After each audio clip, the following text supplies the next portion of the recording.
오늘 하나님께서 우리에게 주신 말씀은 시편 43편 1절에서 5절까지 말씀입니다. 시편 43편 1절에서 5절까지 말씀을 저와 여러분이 한 절씩 교독하도록 하겠습니다.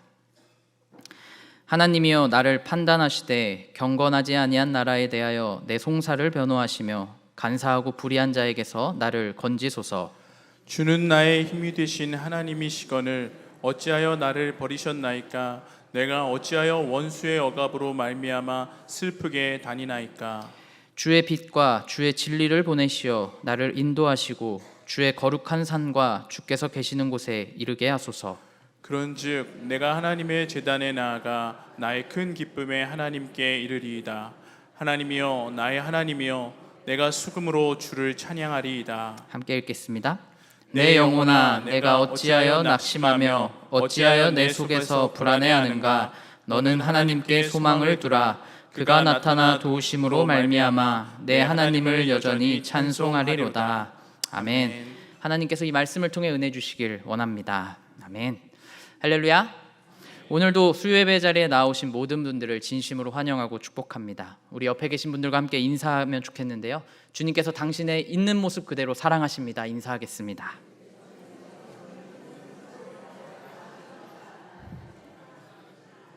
네, 감사합니다. 자, 말씀을 나누기 전에 우리 한 가지 질문하고 싶습니다. 성도님들께서는 나를 무엇으로 규정하고 계십니까? 누구는 이름으로 자신의 존재를 인식하고 또 누구는 직업으로 자신의 존재를 인식합니다. 제가 예전에 이름이 무엇일까에 대해 짧지만 진지한 고민을 해본 적이 있습니다. 이름이라는 것이 무엇이길래 나를 규정하고 내가 누구인지 설명할 때 가장 먼저 소개하는 것인가? 또 나를 가장 잘 나타내는 단어가 왜 이름일까 생각해 보았습니다. 그 고민은 길지 않았는데 결국 사람이 이름으로 불린다는 것은 생김새나 상황을 가지고 사람을 표현하기에는 언어가 한정적이기에 이름이라는 것을 사용하여 서로를 구분한다는 것입니다. 그래서 이름으로 또 그 이름이 다른 사람과 같다 할지라도 자신을 이름으로 표현합니다. 그리고 그것이 나를 인증하는 가장 중요한 단어가 되는 것이죠. 그러나 이름은 같을 수 있기에 또 다른 표현 방식으로 사람을 구분하기도 합니다. 가장 크게는 국적으로 사람을 구분하고요. 또 그 아래 주민등록번호라는 것으로 그 사람을 구별합니다. 그 번호는 고유한 번호이기에 그 사람 한 명을 나타내는 유일한 번호라고 할 수 있습니다.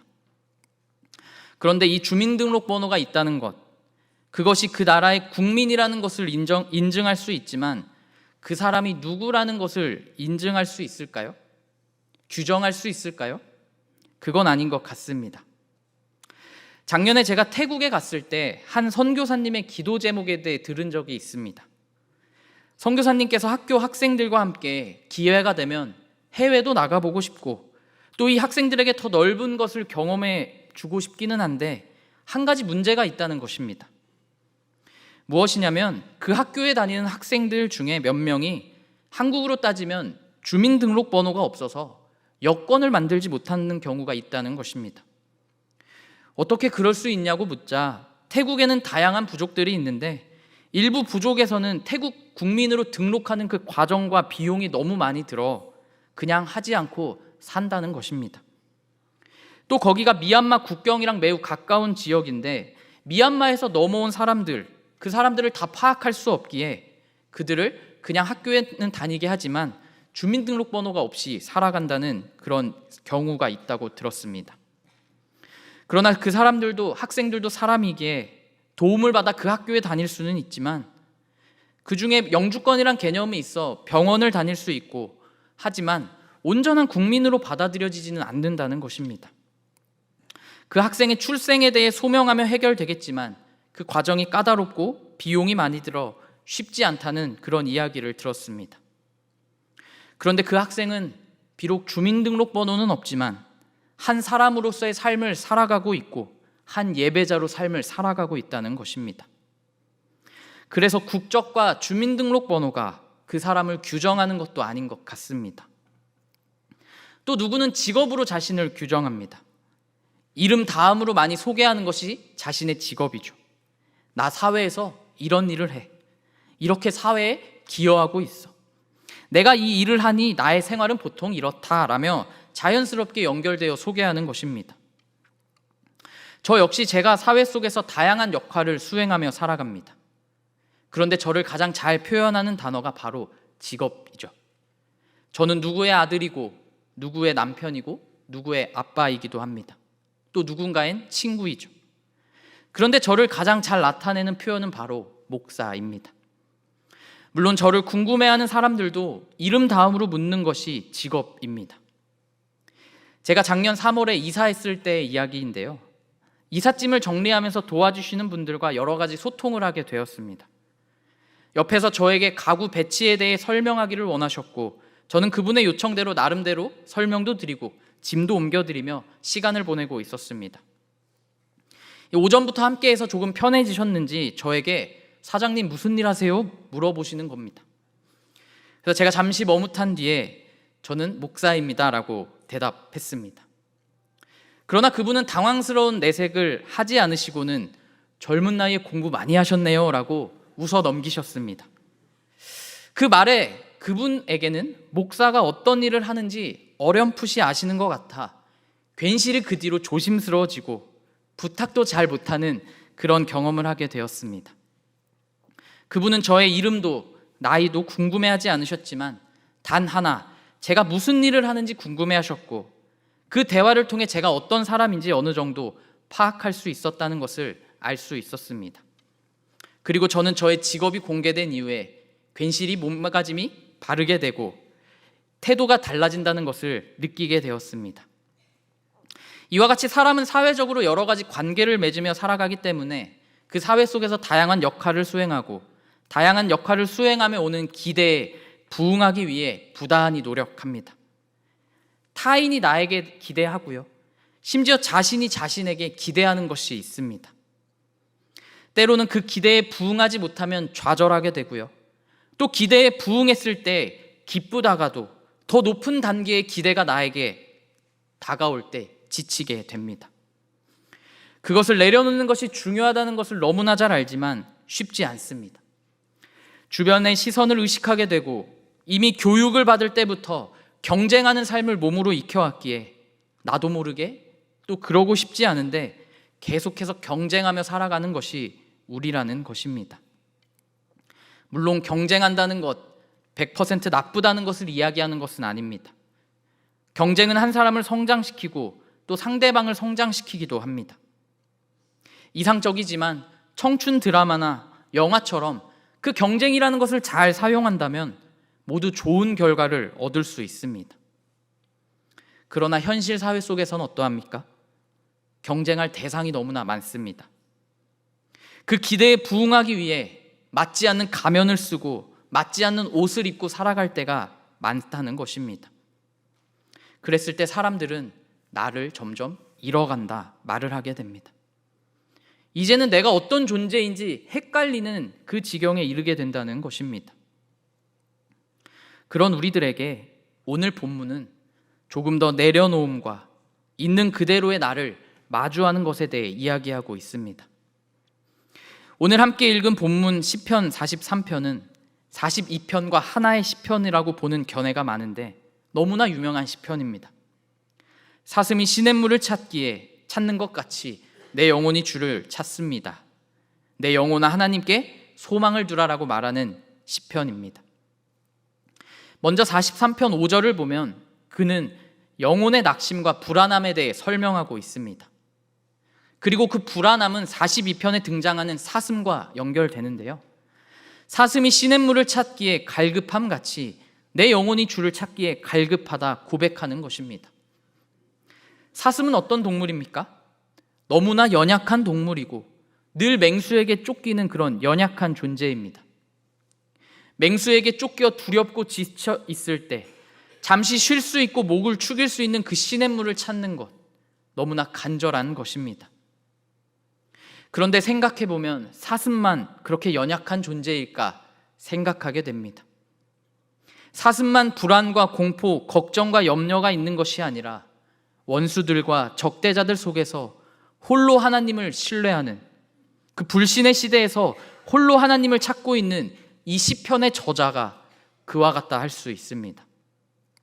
더 나아가 오늘 이 시대에 너무나 빠르게 변해가고 모두가 하나의 목표만을 향해 달려가는 이 시대, 기계 속의 작은 부품처럼 느껴지는 우리들의 모습이 사슴과 같지 않은가 생각해 보게 됩니다. 그래서 이 시편의 저자는 그럴 때일수록 영혼을 강조하고 있습니다. 하나님 앞에서 영혼은 거칠애가 없고 꾸밀 것이 없는 나 그 자체를 말하고 있습니다.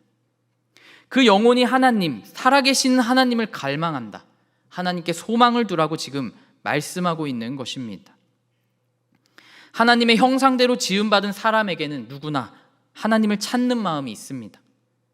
종교성이라고도 하는데요, 심지어 자신을 무신론자라고 말하는 사람들조차 그 마음 안에는 종교성을 다 가지고 있습니다. 그 대상과 이름의 모양만 다를 뿐 그 마음이 누구에게나 있다는 것입니다. 다음 42편 3절의 말씀을 보면 사람들이 매일 나에게 하는 말이 너의 하나님이 어디 있느냐 하고 비웃습니다. 그 말을 듣고 내가 눈물을 흘리는데 그 눈물이 나의 음식이 될 정도로 많은 눈물을 흘리고 있다고 말합니다. 또 내가 이전에 거룩한 날을 지키는 사람들과 함께 할 때 기뻐하고 하나님의 집으로 들어갔던 일을 기억하니 마음이 슬프다 말하고 있습니다. 세상 사람들은 우리를 비웃습니다. 너의 하나님이 어디 있냐고, 있기는 하냐고, 그런데 왜 그렇게 사냐고 우리에게 물어옵니다.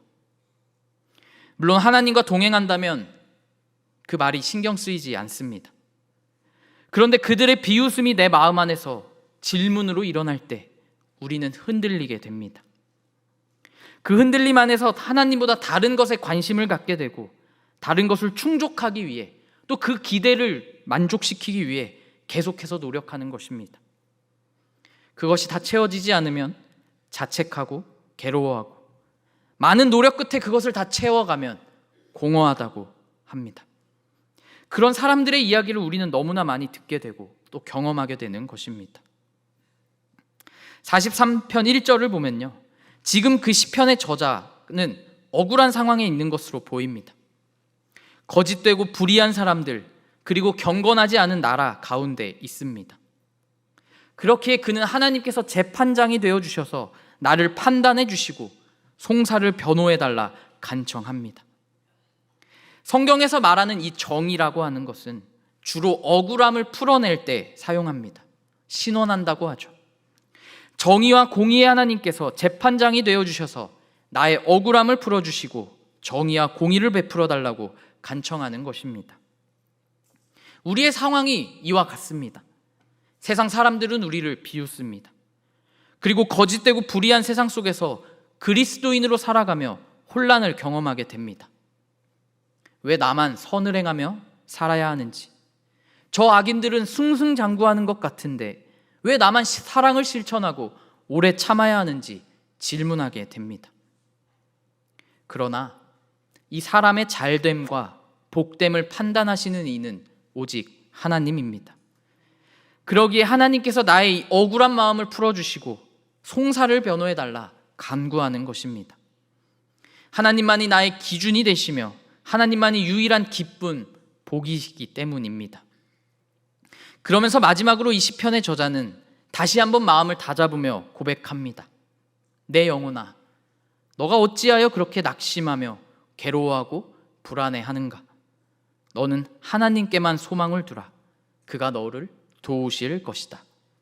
이제 내가 나의 구원자 되시며 나의 하나님 되시는 그분을 찬양할 것이다 말합니다. 우리가 괴로워하고 불안해하는 것은 하나님께 소망을 두지 않았기 때문이다. 우리를 도와주실 분은 오직 하나님뿐이다. 하나님께서만 나의 구원자 되시며 나의 하나님 되신다고 지금 고백하고 있는 것입니다. 그랬을 때 우리는 참된 기쁨과 세상이 줄 수 없는 행복을 느끼게 되는 것입니다. 그리고 이 시편의 저자는 또 이렇게 이야기합니다. 주님의 빛과 주님의 진리를 나에게 보내주시옵소서.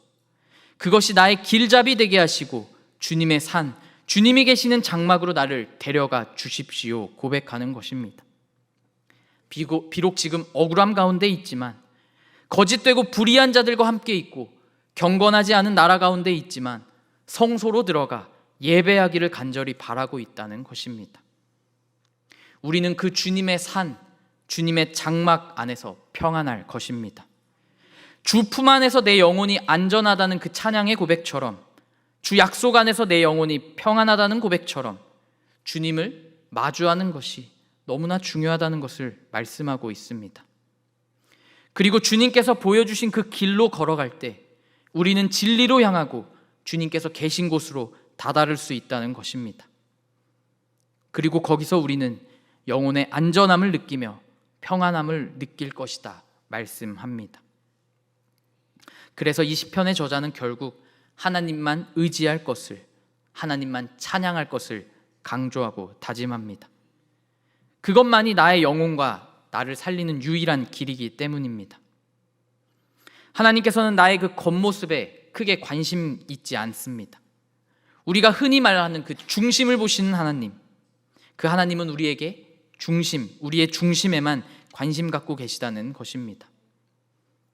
다윗은 인간적으로 보았을 때 왕이 될 만한 사람이 아니었습니다. 그의 아버지조차 왕을 찾으러 온 사무엘에게 다윗을 보여주지 않을 정도로 그는 왕이 될 만한 그릇도 실력도 갖추지 못했습니다. 그런데 하나님께서는 그 다윗의 중심을 보시고 그를 선택하십니다. 또 그가 사울 왕에게 쫓겨다닐 때 아무것도 없는 그 광야에서 하나님을 마주했을 때 그는 평안함을 느낍니다. 그 원수 같은 사울 왕을 죽일 수 있는 절대적인 기회가 눈앞에 있었지만 그를 돌려보낼 만큼 그에게는 평안함이 있었다는 것입니다.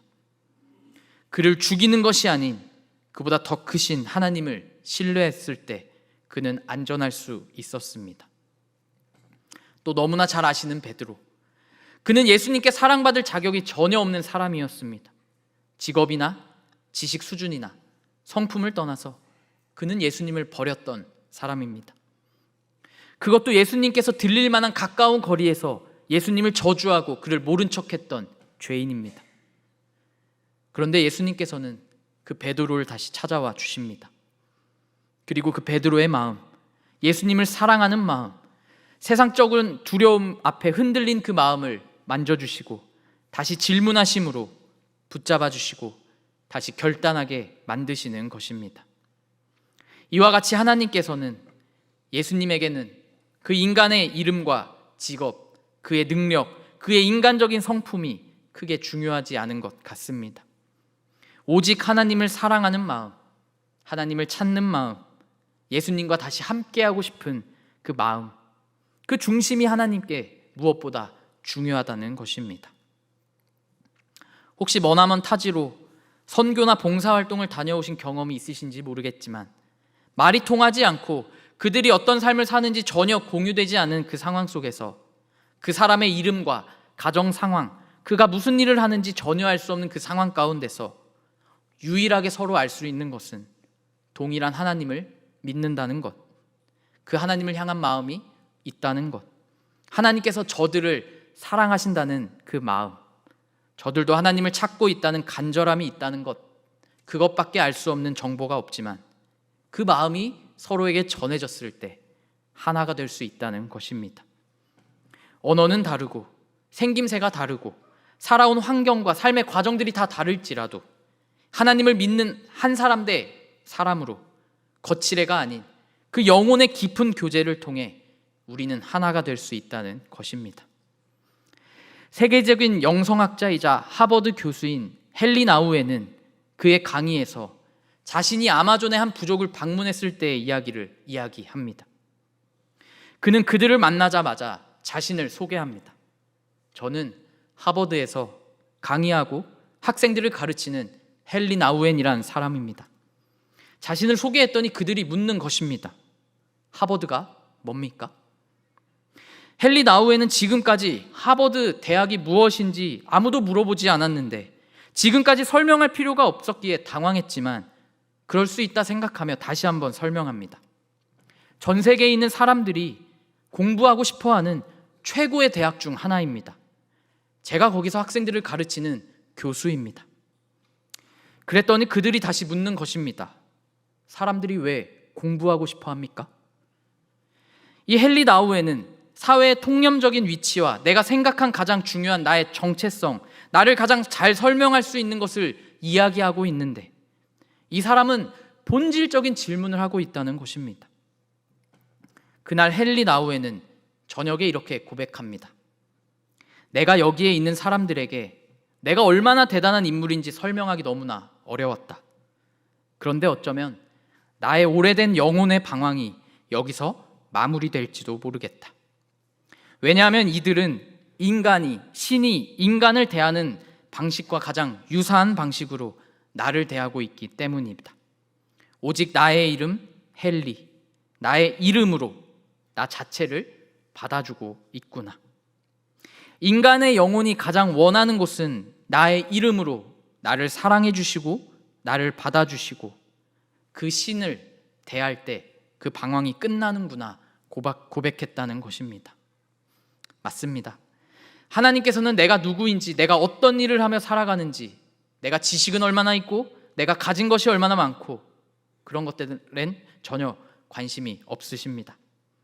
나 자체를 사랑하시고 나를 구원하시는 분이 우리 하나님이라는 것입니다. 우리는 재물이 많은 사람과 가난한 사람을 구분합니다. 많이 아는 사람과 그렇지 않은 사람을 또 구분합니다. 선한 일을 많이 하는 사람과 그렇지 않은 사람들을 구분합니다. 선한 사람과 악인들을 구분 짓습니다. 그리고 우리는 그 차이를 명확하다 이야기합니다. 방금 나열한 것의 앞과 뒤를 교회 건물의 높이라고 한번 생각해 봅시다. 우리의 시선으로 보았을 때는 그 높이의 차이가 명확합니다. 그런데 우리 하나님께서 우리를 어디서 보고 계시냐면 우주 저 멀리에서 우리를 바라보고 계십니다. 그 차이가 미미합니다. 하나님의 시선에서는 모두 다 똑같은 죄인이며 동시에 하나님이 사랑하시는 사람들, 구원받아야 하는 존재들로서 인식하고 있다는 것입니다. 결국 사람이 방황하는 것은 내 모습 그대로를 사랑하지 못하고 다른 사람의 시선과 사회적인 기대에 부응하기 위해서 그렇지 않은지 생각해 볼 필요가 있습니다. 그러나 하나님의 시선으로 보았을 때 우리 모두는 너무나 사랑스러운 그분의 자녀, 존귀한 존재들입니다. 하나님께서 우리를 만드시고 심히 좋다 말씀하신 것처럼 그저 우리는 하나님의 눈에 사랑받을 자녀이고 존귀한 존재입니다. 여러분들은 모두 그런 존귀한 존재임을 기억하시길 바랍니다. 사랑하는 염산교회 성도 여러분, 우리의 영혼은 하나님 안에서만 안식할 수 있고 평안함을 누릴 수 있습니다. 세상 어떤 것도 진정한 안식과 평안함을 줄 수 없습니다.